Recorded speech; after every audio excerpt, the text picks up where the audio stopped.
Caso confronto iha suku Samalari posto Bocau, município Bocau, PNTL submete ao Ministério Público.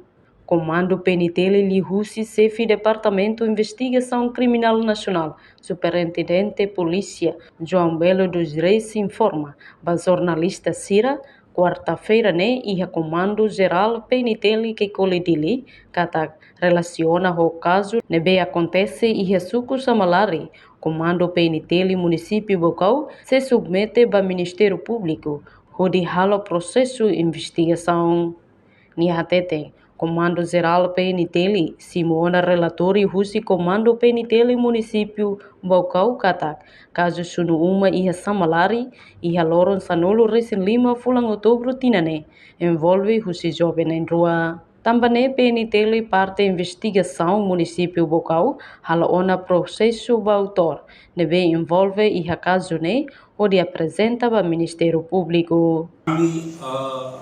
Simo relatório usi parte município Bacaunia, katakan ba horset por volta horas pusiadade acontece sunuma neve envolve suspeito na rua acontece ia aldeia suku Samalari município Bacaunia neve Polícia Nacional Timor-Leste parte Serviço de Investigação Criminal Bacaunia agora dan hal processo ba autor se neve envolve a caso suspeito na rua identifica e processo de investigação se apresenta para o Ministério Público.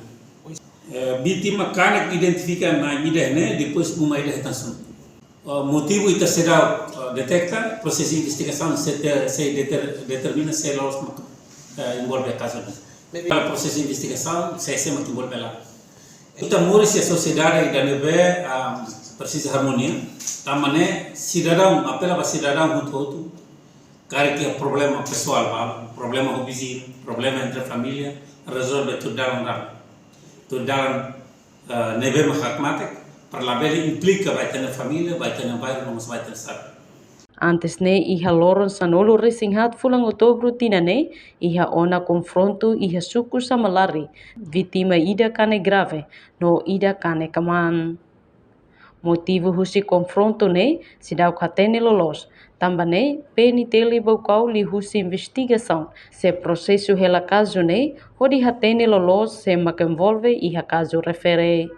E a oportunidade PNTL continua a apela a cidadão roto a mantém paz na estabilidade e a reilaran. A reportagem Sabina Sansa, Televisão Timor-Post. Janela informação ba Emogoto. Atua tem informação atual dia Clio.